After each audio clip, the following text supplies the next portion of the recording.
Hello and welcome to the podcast, Love, Life and Loss. Thank you so much for agreeing to do this today. And tell me if I'm saying your name right. Illiyin? Illiyin. Illiyin. Mhm. Illiyin. Okay, thank you so much for agreeing to do this today, Illiyin.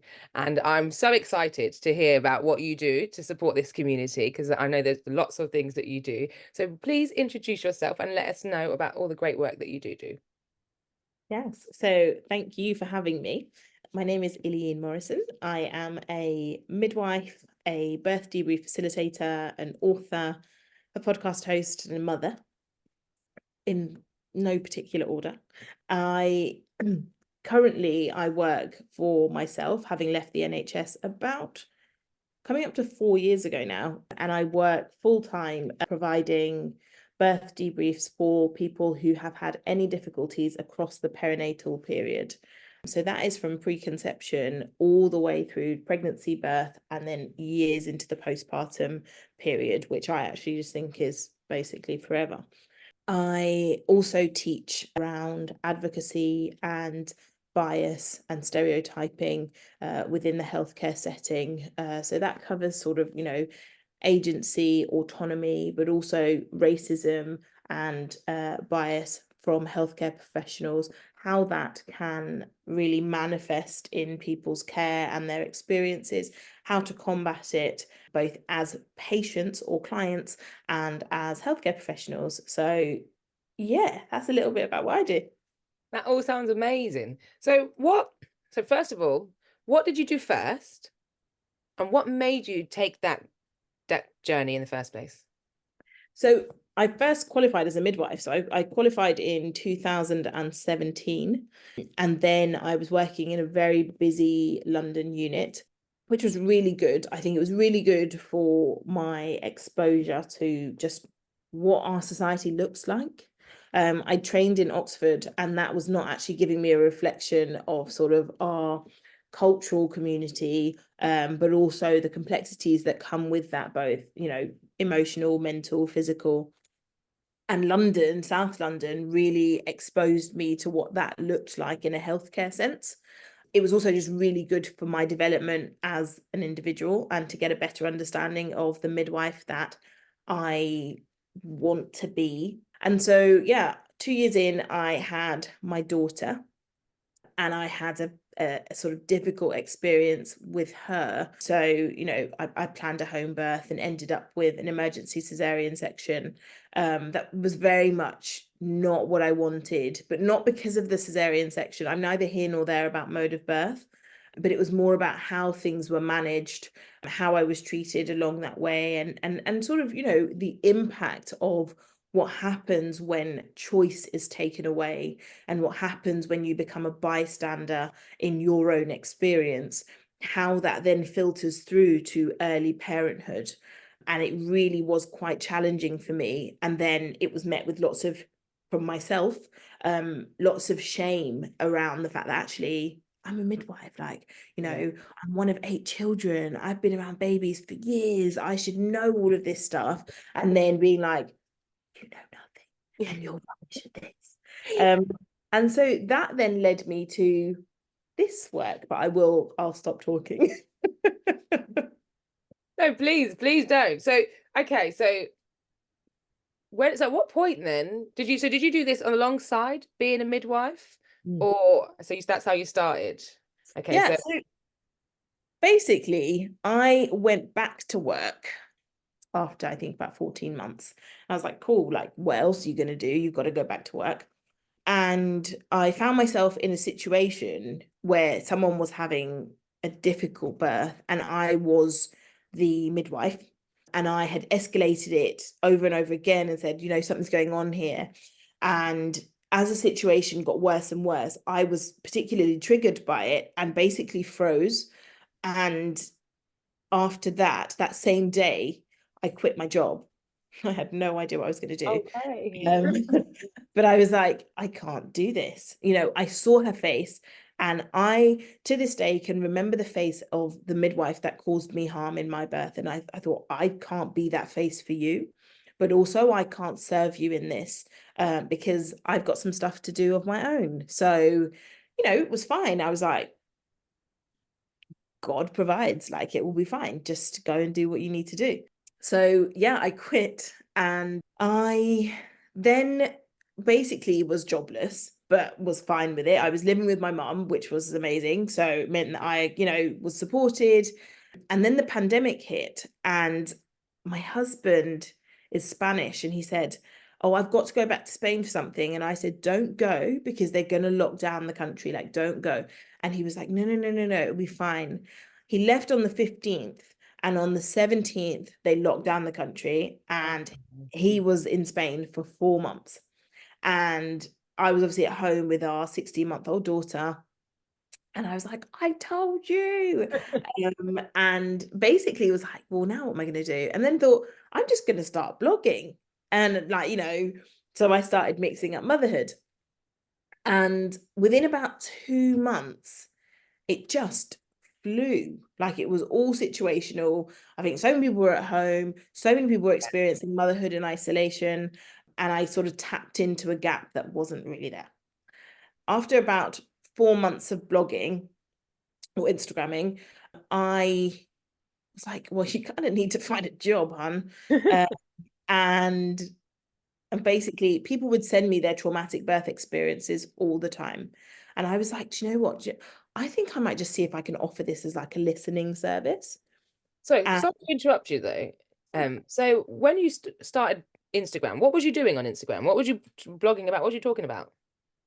I was speaking about motherhood. I was speaking about birth trauma a lot. So part of the work that I had done on my own trauma was a lot of like reflection and a lot of looking at how it was manifesting, who I was, and how these situations impacted me. And I really managed to kind of figure out where I was at. Right. And so I was sharing a lot of those processes. Okay. Um, I suppose some people might call it oversharing. At the time, it didn't feel like oversharing at all. I think But Instagram's okay for that. Instagram's really okay for that. So it was like, okay, cool. So yeah, so then I was like, right, I'm just going to offer it as a service. And I started with 1 or 2 bookings a week, but within about 6 weeks, I had a 6 week waiting list. Oh, wow. And so it was like, oh, okay then. So maybe like this is something that I could do full time. And 4 years later, here I am. Over 800 hours worth of debriefs and lots of teaching, lots of kind of writing and other things. And it's honestly my life's best work. So, it sounds so cheesy, but I didn't actually think that there was a way to love your job, like Mm. truly. I Hmm. didn't know that that actually existed. When people would say, "I love my job," I was like, yeah, right. I fully love my job. I feel extremely privileged to do what I do. I hold it with the utmost respect. And I think it's so important to maintain the respect for what you're doing, particularly when you're holding, people's traumas. You have to respect them. And I do. And it's incredible. And I bet the women that work with you probably think the same thing about you as well. Like you Oh, have, you have a you have an energy about you. Just a really you've got a lovely aura. It's a lovely energy that you have you. about you. Thank you. Um, but so you've came up with that. So what the name Mixing Up Motherhood?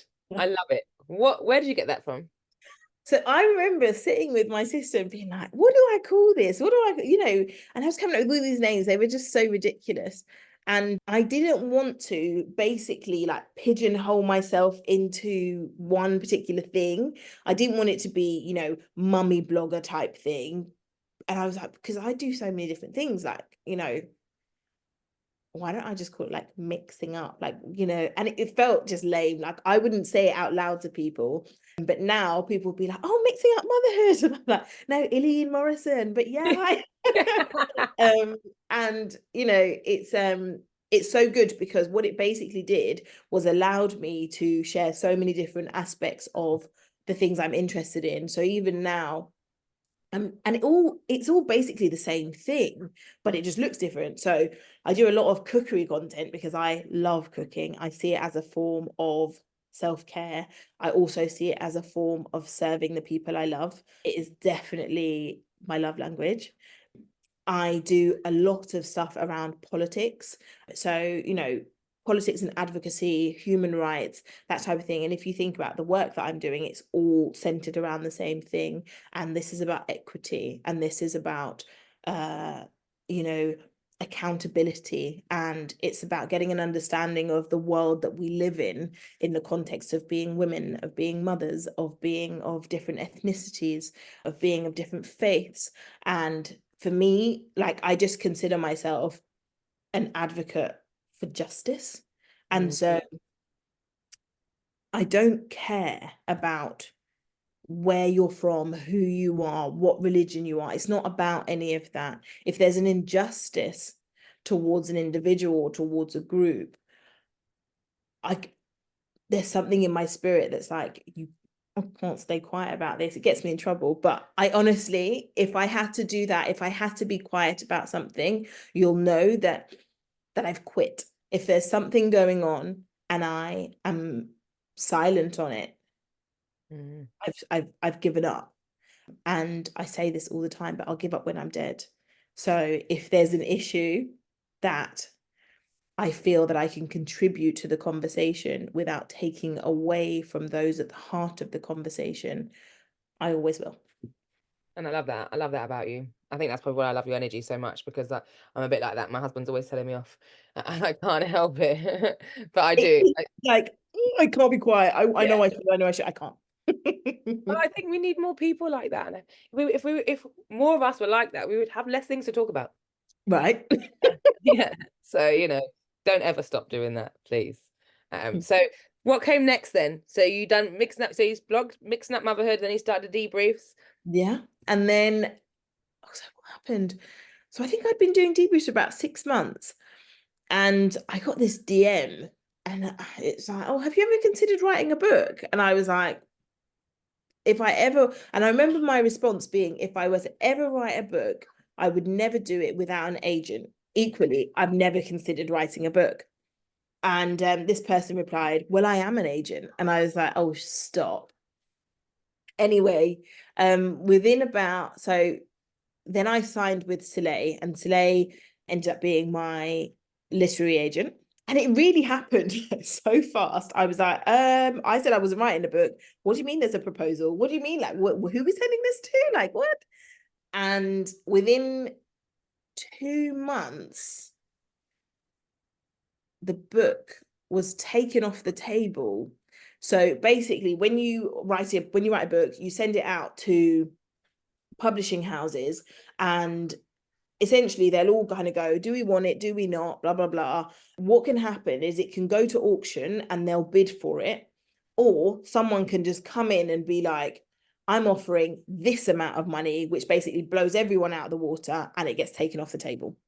So that's what happened to you. That's what happened with the birth debrief, which I was shocked by. So I was like, what do you mean? Like, okay. I mean, that was the best part of writing the book, because the rest of it was hellish.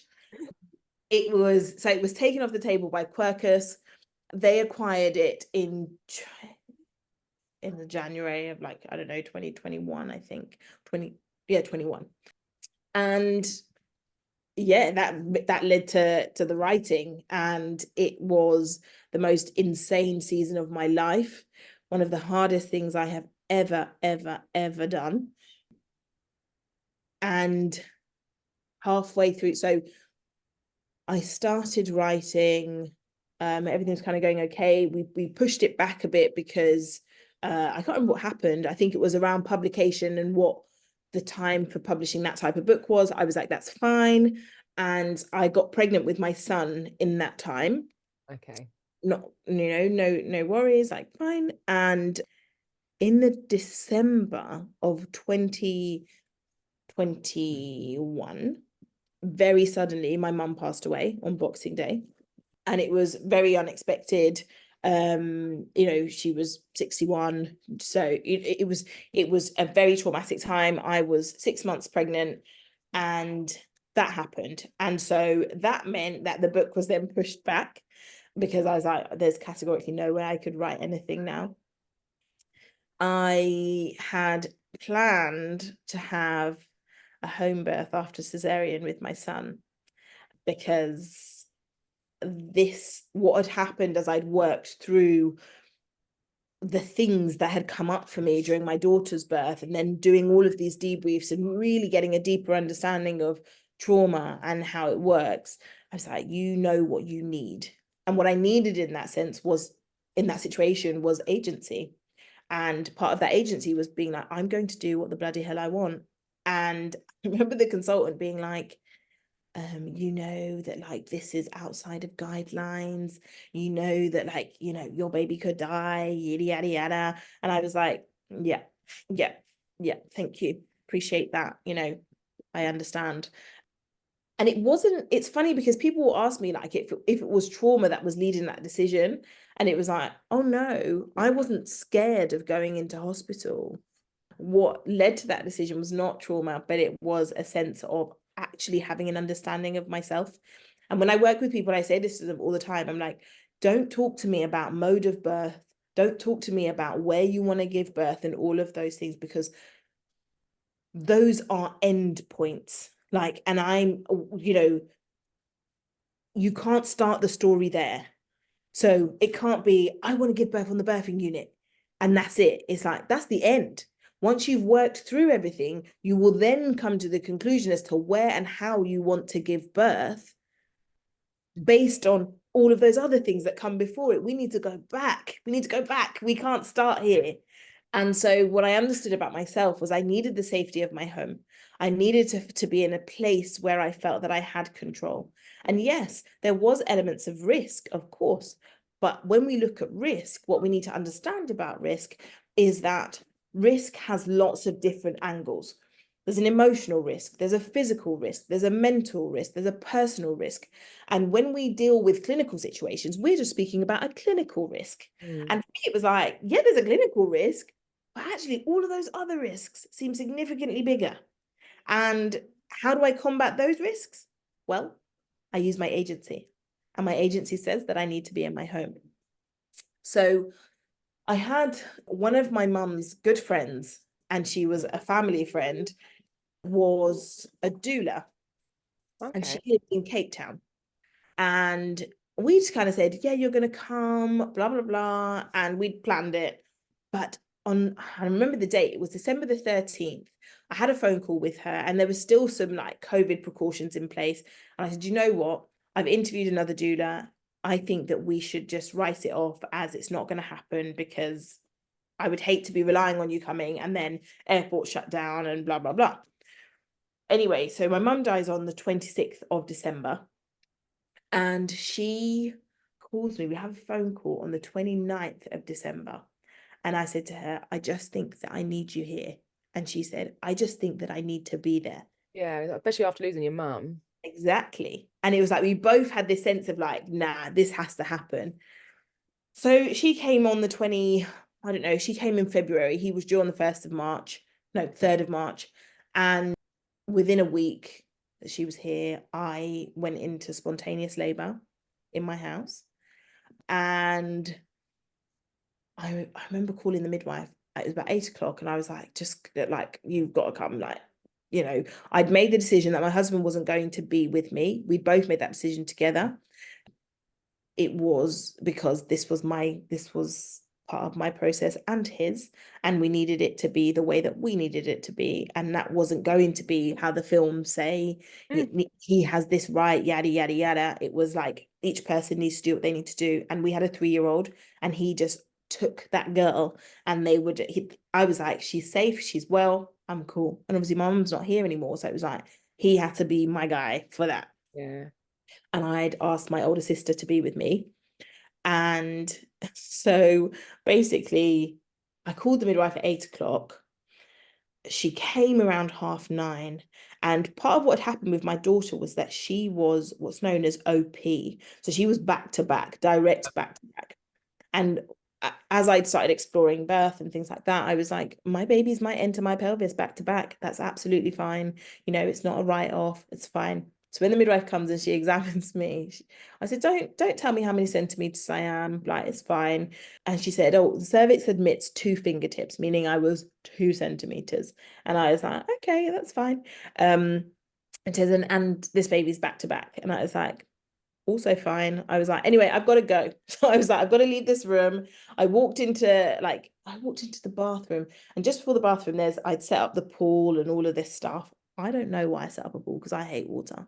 Like I don't like baths and things like that. But That's anyway, what you think of though when you think home birth, though, isn't it? I Cool. know that's why I did it. I was like, that's what you do.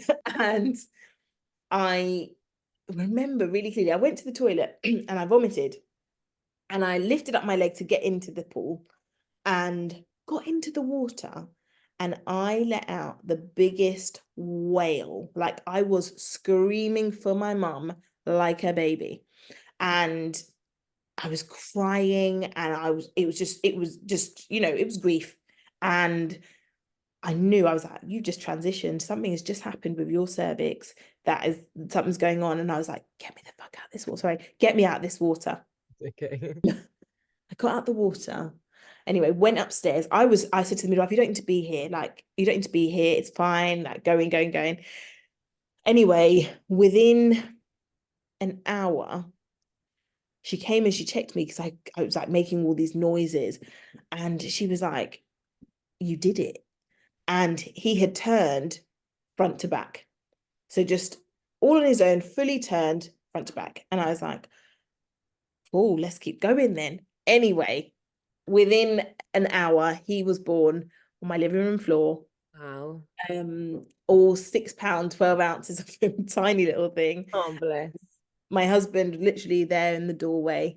Um, and it was insane. It was the most affirming, beautiful experience of my life. Super intense, only 3.5 hours of active labor, Mm. but it was incredible. Anyway, so child born, beautiful, everything's lovely. I then go to what happens? The book's supposed to be published in the August or in like September or something. And very, very suddenly, 8 months to the day of my mum's death, my brother-in-law passes away. He's 42, lived with us. And again, for my sister, who at the time was, 30, this was awful. They had Mm. 2 young children. It was just like, what? So the book gets pushed again. And it was fine. And it gets pushed to March. So it gets released on the 16th of March, 2023. And I will say it's a really brilliant book. It's a book of trials and tribulations. It's a book that had to come when it had to come, and nothing happens before its time.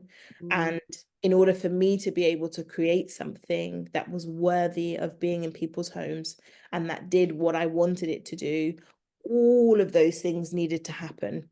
Mm. And the book itself, it doesn't exist. It's why it will never be mainstream. It's why it will never be that book that is pushed in every mum and baby group, because actually it speaks about the realities of our processes. And we don't want people to understand the realities of their processes because we don't want people to have agency.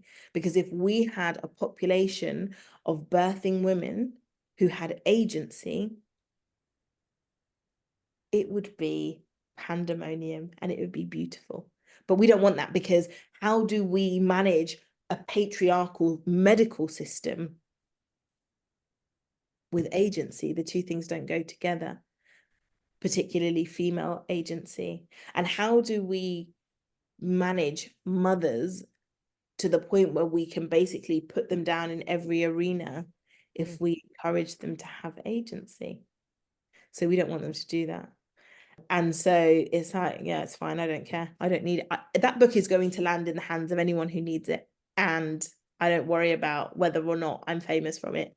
So that is the very long 15-minute story of the book. Yeah, that's amazing. I'm so glad that you went into that detail because so all those experiences that you had with losing your mum and your brother-in-law, did you use that once you then went back to writing your book? Yeah, it's funny. It kind of both of those experiences, the loss of my mum made me really explore myself, how my strength, what I can do. It made me explore barriers to what I can do as well, whether they are emotional or physical, and really kind of going, what gets in your way? Most of the time, it's just myself. But then it's like when you have experienced loss, and loss of like love, and that love, I think, can only come from three people in your life.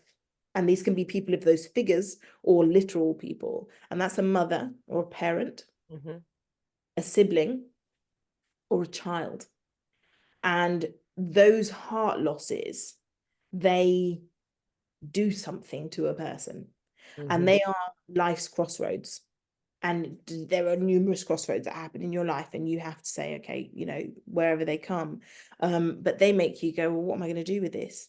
Because part of the agency is that we have to take it and we have to do something with it. And I'm not talking about changing lives. I'm not talking about finding silver linings. I'm just talking about doing. And whether the doing is going, who am I? What do I want? What do I need? Who do I need around me? What can I achieve? What do I need to understand about myself? That is literally, it can be any of those things. But the loss of my mum was like, you could do really hard things. Like, you could do really hard things. And then my brother-in-law was like, and you can help other people as they navigate hard things. You know, so the book then meant that it was like, and that's exactly what this book is showing you. It's not a fixer. It's not there even to give you solutions. It's to help you to see yourself. That's amazing. And to understand what's gone on with yourself better. Exactly. What is your book called? We haven't said. What's your book called? Oh, my book is called The Birth Debrief.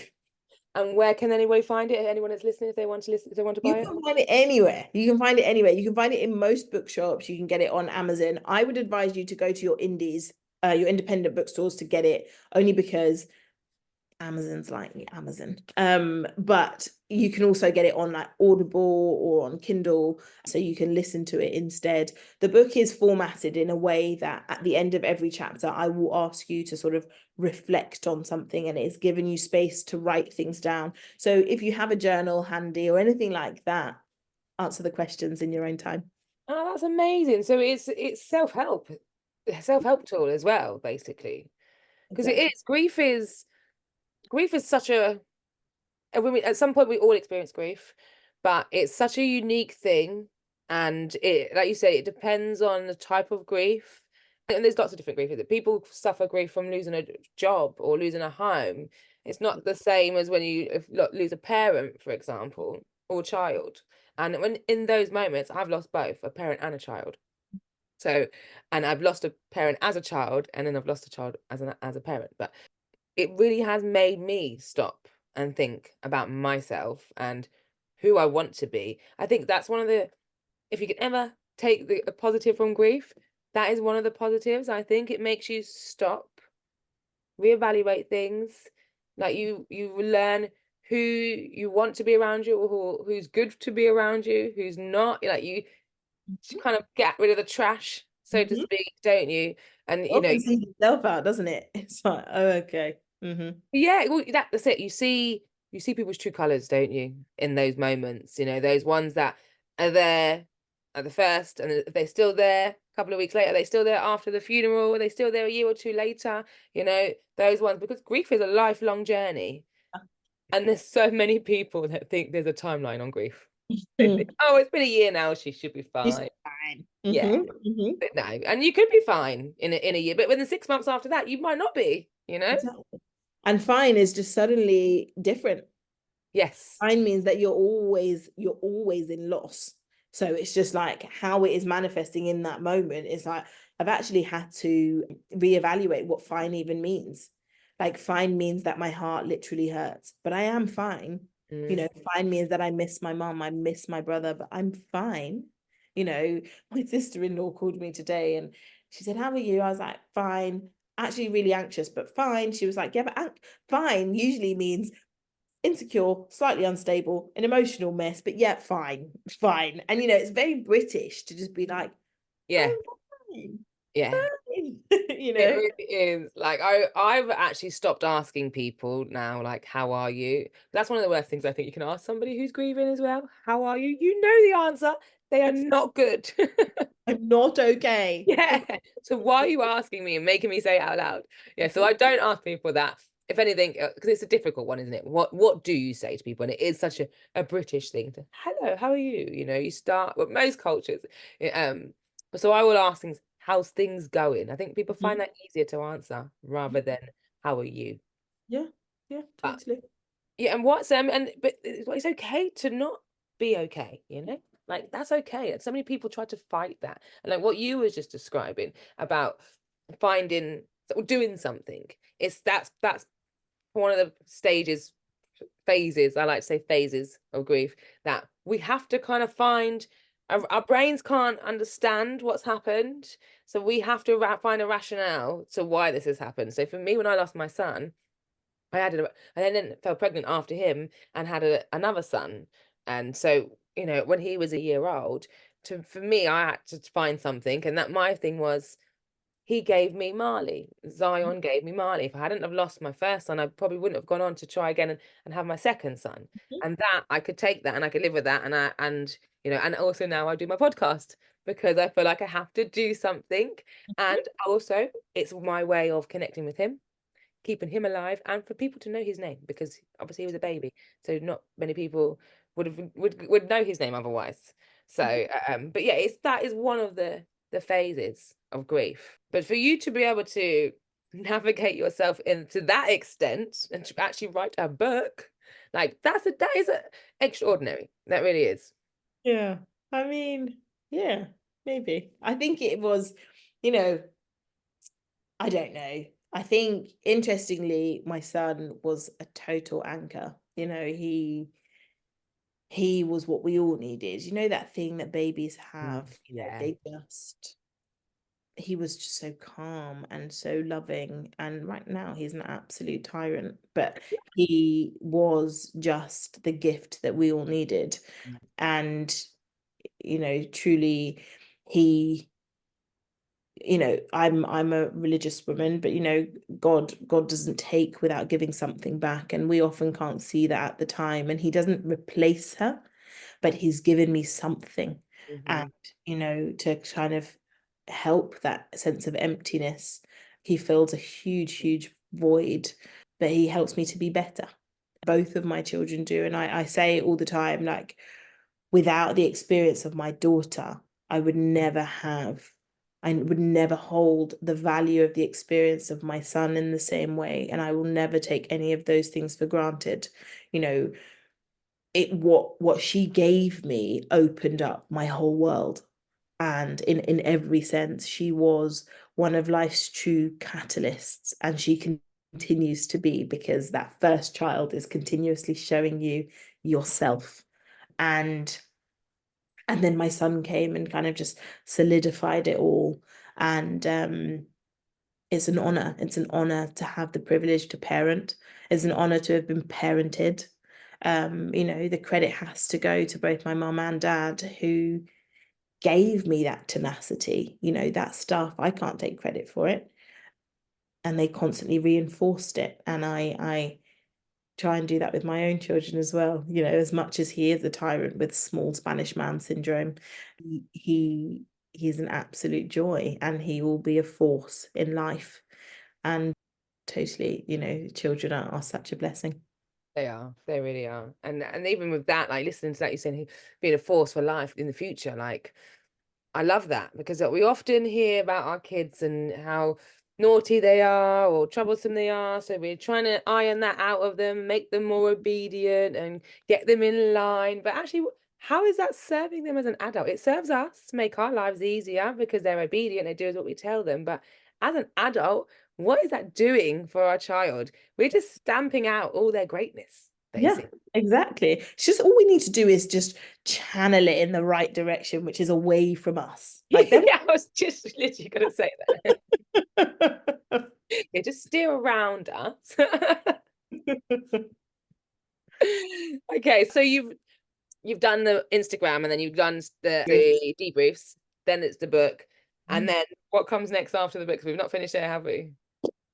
Well, I I started a podcast because I was like, well, why not? Like, let's go. And it was, I've done one series, and then my producer's pregnant, and we kind of just put it on the back burner.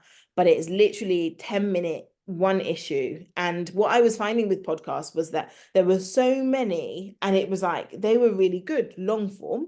But sometimes, particularly when you're a mother, it's like, I need the answer now. Like, I can't listen to an hour and a half of this because who's got time? And I was like, right, people would send me their issues via email or on Instagram or whatever, and I would just literally answer the question in 10 minutes. And it was really fun and it was good. And I hope to pick it up again. But again, it's like, it's very hard to do so many things, be in so many places. And actually, as part of that kind of being good to myself, I had to scale things back anyway. It's really funny because I think this world or this life really wants to teach you, like, take the ball by the horns, keep going, you're going, you're going, you're going, you're going. And if you stop, you'll lose it all. And it's like, or if you stop, you'll nurture the things that need nurturing. And one thing that I never want to lose is integrity and is authenticity. And if I stretch myself too thin, those things get lost.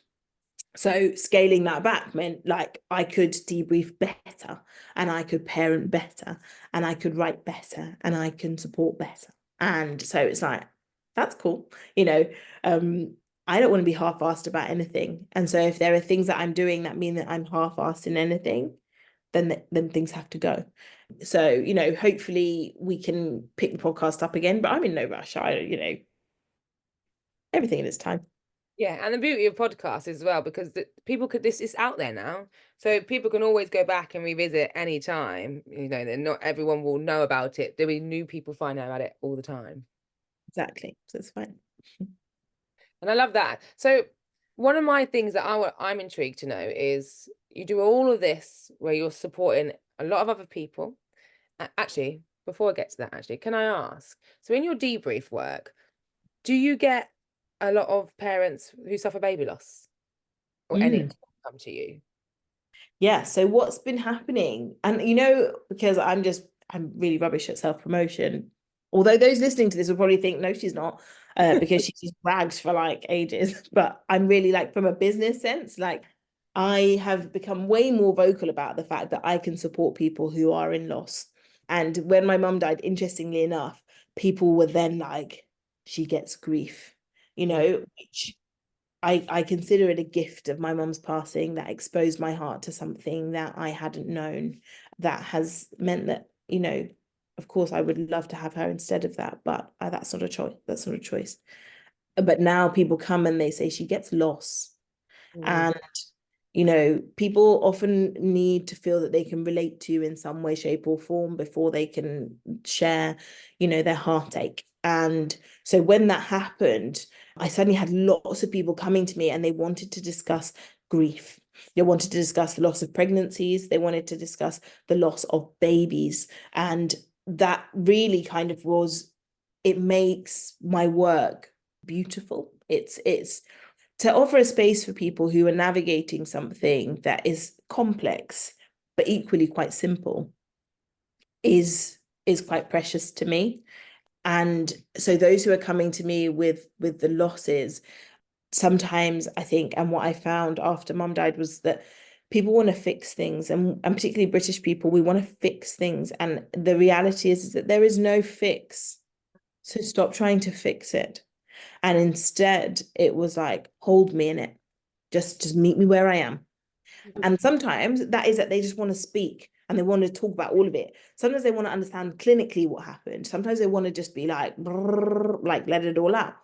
And other times they just want to sit and they want to know that they have the choice to talk or to not talk, to feel or to not feel, and to be in a space that doesn't have judgment and doesn't have shame and doesn't have curiosity, which is one of the things that I find happens all the time. There's a real, how did the baby die? So what happened? So who did this? It's like, I'm not interested for gossip.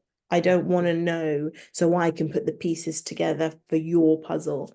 I want you to put the pieces together for your puzzle. And if I can facilitate that, I will. And if I can just be somewhere that you can feel safe, then that's what I'll be. So it's really, yeah, it's great. It's great. There's a lot of people that are coming with that sort of thing, and I'm really pleased to offer that space. Oh, good. And I'm pleased that they found you, because when I'm reading about the things that you do in your debrief, it is perfect for somebody who's lost a baby, or when I say baby loss, and that's at any stage. I call it baby loss. I don't distinguish between the different types.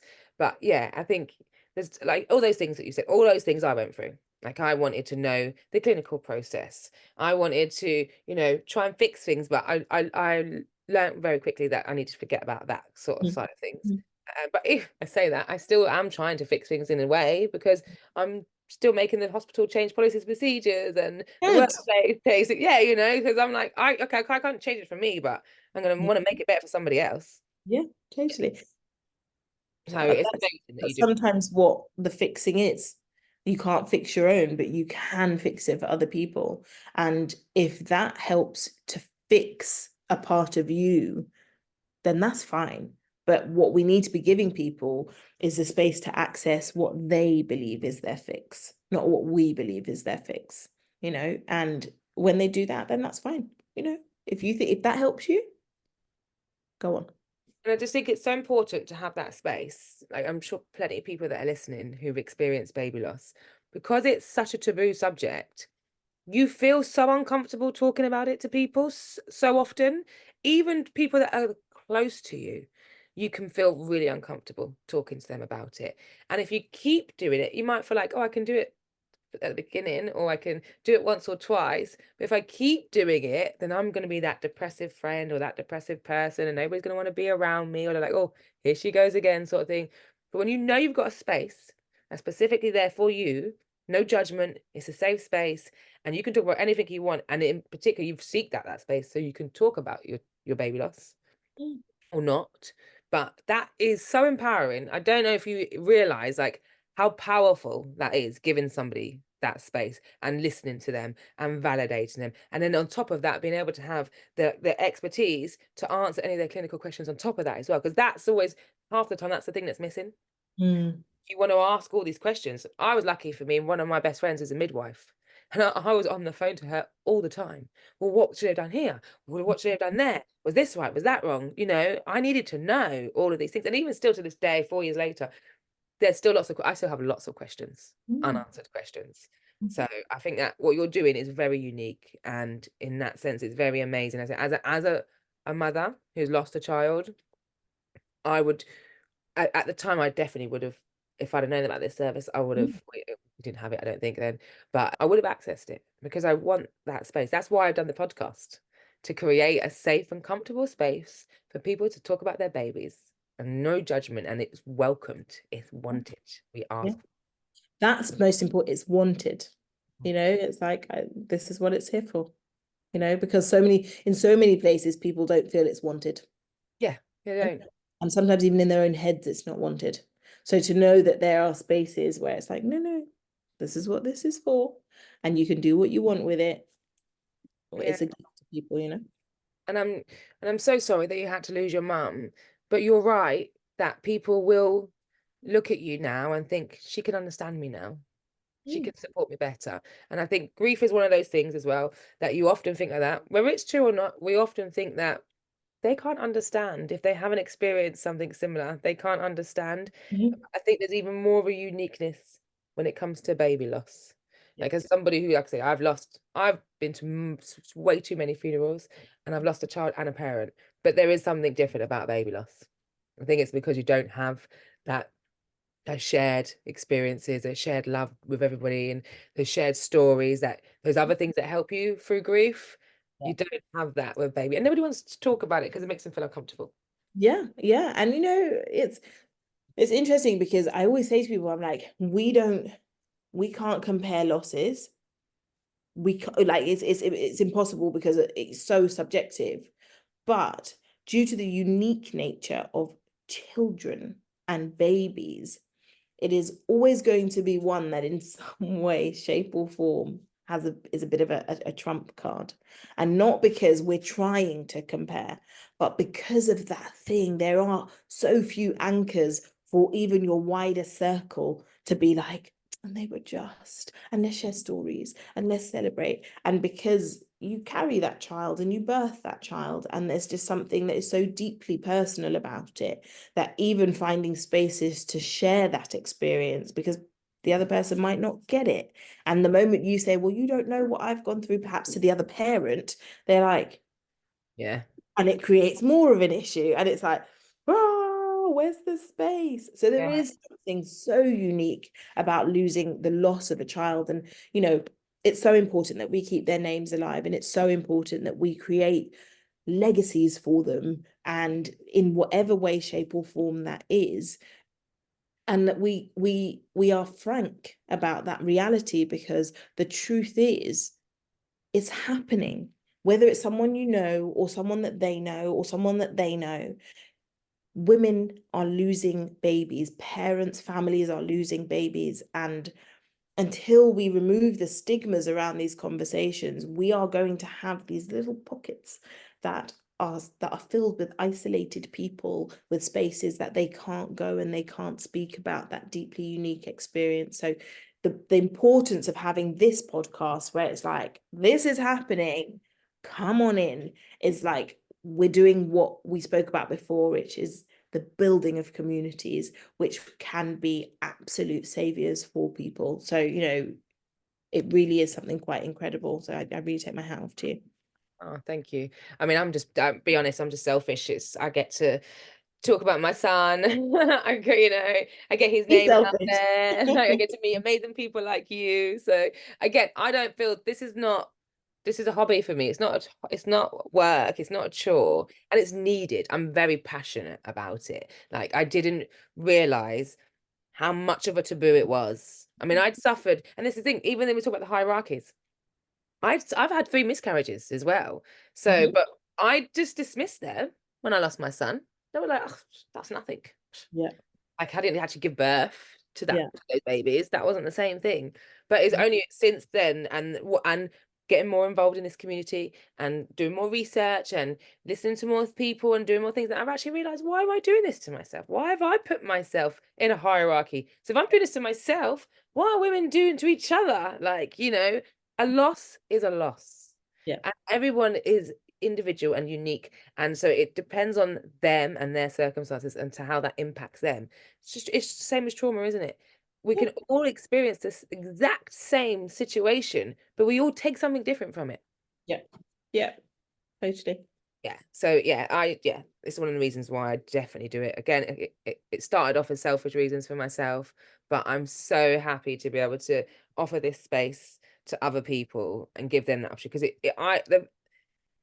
the feeling it gave me, and how empowered I felt. And now, because I do this, I'm allowed.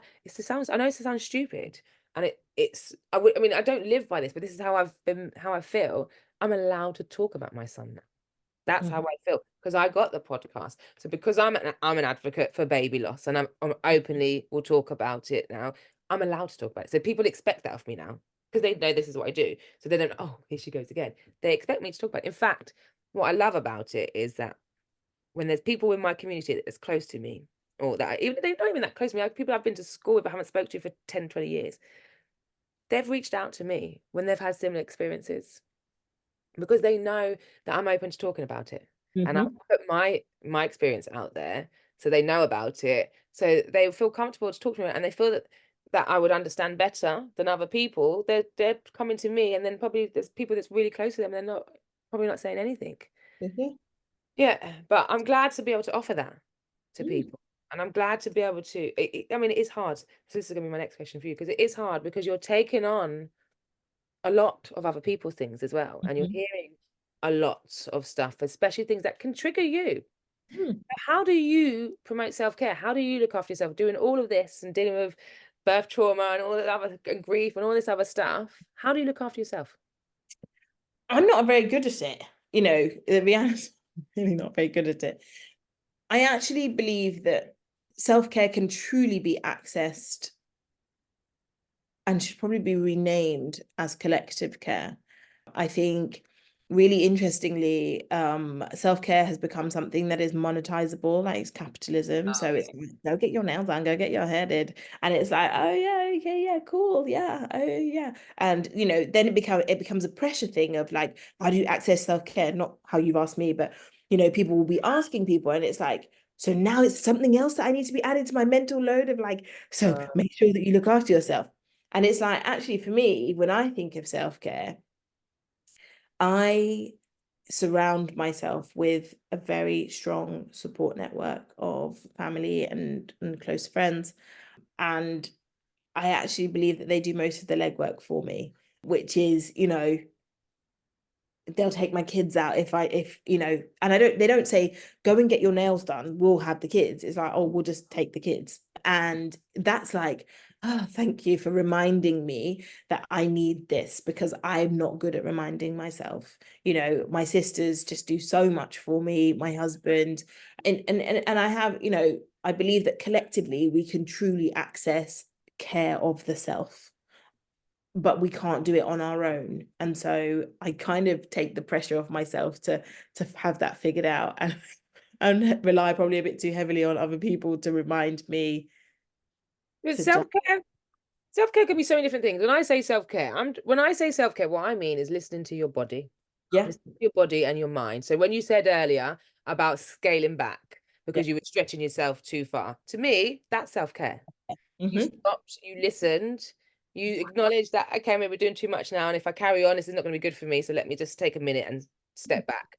That is what I mean by self-care. Yeah. So I don't mean about going and No, getting, I know you don't. But what I mean is generally, so it's like actually when we talk about when you're on a level, particularly when you've experienced certain things, that self-care is different. yeah, yeah, That self-care isn't about hair and nails. It's like, actually, how's your mind? yeah, How's your heart? yeah. That's How's exactly, your body? that's That's what exactly what self-care I is. And so it's like when you've asked me, I know what you're asking. I know mean. that you're not asking me when was the last time I got my nails done. And it's that actually, like, my sister would be like, I brought you some water. Oh my gosh, when was the last time I drank water? Like last week. And so it's like those things of like, for me, I'm not very good at remembering it myself, but I have people who go, hey, get it together. And so for me, self-care comes in a collective form. And I actually like what we've just said. I want anyone who's listening to understand that self-care doesn't have to be another job. Self-care is something that should be part of your natural state of like checking in with yourself. Do I feel good? Do I feel stressed? Do I need more support? What does that look like? Don't let people market self-care to you as something that costs money and that costs time that you don't have. And instead look at it as like, cool, I need to make this just part of my life as my everyday. And I need to have people around me that remind me to do it if I can't do it for myself. So yeah, that's me and you challenging the modern day notion of self-care to what it really should be. Oh yeah, God, yeah. I mean, that self-care to me, I didn't even, again, it wasn't until I lost my son that I didn't really practice self-care. I was always just keep going, keep going, keep going. It's now for me, self-care is sitting down when I'm tired. Like I'm Mhm. not gonna do the washing. Yeah. I'm not gonna cook dinner today if I'm too tired, Like that doesn't happen very often, to be fair. But you feel like you always have to cook dinner, but Uh-huh, you know uh-huh. what I mean? But yeah, sitting down, that was the biggest thing for me. Just Mm. actually sitting down when I know I need to sit down, rather than think, oh, just quickly do this first, and I'll just Yeah. quickly do this, and then I'll sit down. No, no, no. I'm just gonna sit down because I'm tired. Mhm. Yeah, Yeah, yeah, exactly. Without shame, without any type of, self-reprimand. It's like, I'm just gonna do it. And you realize that nothing really happens. Like, the world doesn't collapse. And it's yeah. like, oh, okay. And I actually feel a bit better. Okay, fine. I Yeah. can keep going now. Yeah, and I've got the energy to do what I need to do now rather than dragging myself through it. Yeah, yeah. So, but how do you do offload? Do you have, because you must be taking on a lot of mentally. Is it? Yeah. No. As time's passed by, I've definitely become way better at, for the first year, I was probably very bad at removing myself from people's stories. And that's why the work that I was doing for myself continued and continues now. But when people are telling me their story, I'm like, this is yours. I'm simply a sounding board.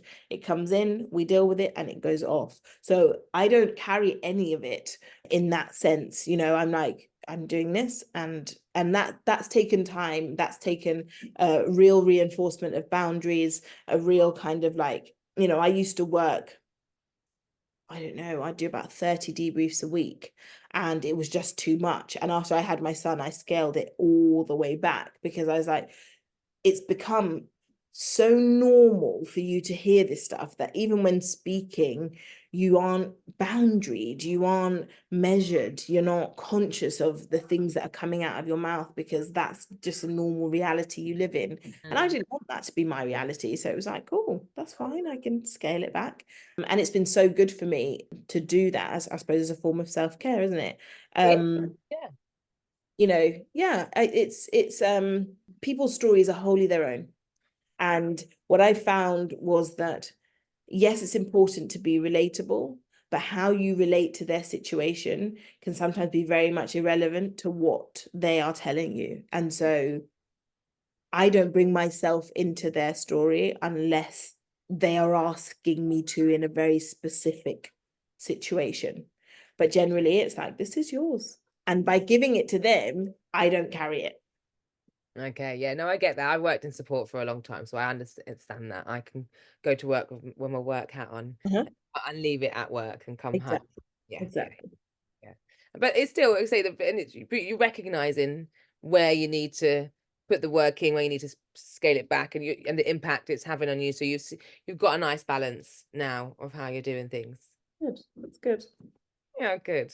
I think you're amazing. I genuinely do think you're amazing. All the work you do, and you're just so funny with it as well. Like I can listen to you when you come in, like when you came to the conference. That was when I first met you and I first saw you, and I just thought, like I said, I go by energies, people's energies, and I think you had a lovely energy about you. And you made me laugh. And on a day like that, if anyone can make me laugh on a day like that when we're talking about such heavy topics, then yeah, definitely want to speak Good. to you. I'm glad. I'm glad. We all need laughter, and even it's funny, even now, like I make dead mum jokes and people are like, really? And I'm like, but I can, I can. So if we can't laugh about these things, because not laughing doesn't change it, I know. So actually there are times for humor, and humor is important in healing and finding where that fits into the work that we both do, because as much as this is pleasure for you, there it is work in the sense of what it takes. And so, if you can find moments for joy, it's so important to access those. And that's, doesn't matter what stage of grief you're in. um you know we need it. We need to find some type of lightness in moments, and I really hold on to that. No, I 100% agree.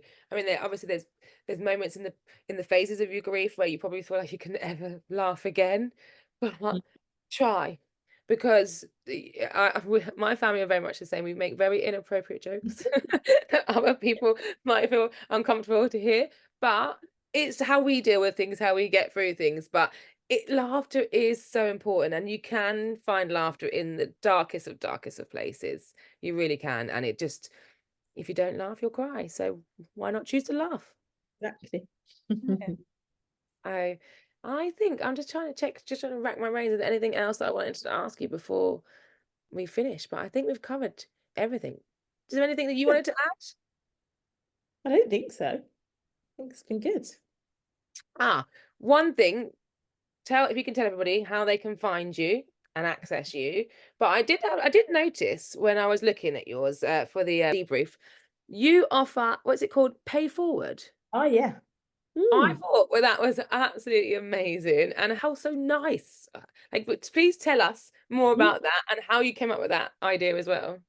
Yeah, so when it came to debriefs, one of the things that can really prevent people from accessing support, it's finances. When you're offering a private service, people think that that then means that it's only for a certain population, and everyone should have access to support. in some way, shape, or form. And so I was like, how do I do this? Because when I first started, I was just giving away sessions all the time. And then I was like, I'll just make good business sense. Um, and so basically, I started offering a paid forward option on my website, which is where people can just buy a session anonymously for anyone. And the money just goes into a pot. And then when people ask, and I never ask, I don't need any explanation, I don't need any justification. You could be rich and ask for a paid forward session. I don't care, because my job is to hold that space for you. If you are taking it from someone who needs it, it will not serve you. That's Mm. not my business. So it's like, this thing, I don't need you to explain, because we shouldn't have to justify why we need something to anyone other than sort of ourselves. So it was amazing, because I basically offered it at a slightly cheaper rate than the normal ones for accessibility, basically. And I think I've had over 100 sessions paid forward in the last 2 years. People are generous. People are really generous, and they want to help. And often giving money to charities feels vast, but giving it to people where you can see the impact immediately, they really like that. And so, for anyone who's listening who feels that I can support them, but they don't have the financial means, please don't hesitate to reach out. I will always say yes. Even if there's no money in the pot, I'll always say yes, because the money will always arrive in the pot. It doesn't matter. You may have to go on a list and wait for the money to arrive, just putting it out there, because she cannot work for free all the time for everybody. Like, if I can, I will. And yeah, people's generosity knows no bounds, and they want to help you, and I want to help you. So, yeah, that's there. I think that's beautiful. I really do. That was the ice on the cake for me. That really touched my heart. So yeah, please, anyone that's listening, there's always a way that you can access support. So have a look on Illiyin's page and have a look and see, you've got your link on your page, haven't you, as well, to your website with all your bits on it as well. So there's more than one way to access her. And please don't feel any shame if you want to access a service but you financially cannot afford it. Reach out, see what Yeah. happens. Exactly. You're only the person can only say no, and often they don't, or they'll signpost you somewhere where you can get support. So it's just take that first step, and you'll be met with what you need. And if not, more guidance to take you exactly where you're supposed to be. So yeah, you can find me at Mixing Up Motherhood, and you'll find all the links to all the things that I do. But yeah, there's an email button. If you want to reach out to me, please do. But I'm going to go put my kids to bed because it is 9 o'clock. That's what time it is. Perfect timing. Well, thank you so much for doing this today. I really enjoyed talking to you today. So thank you. A pleasure. Thank you so much, Louisa.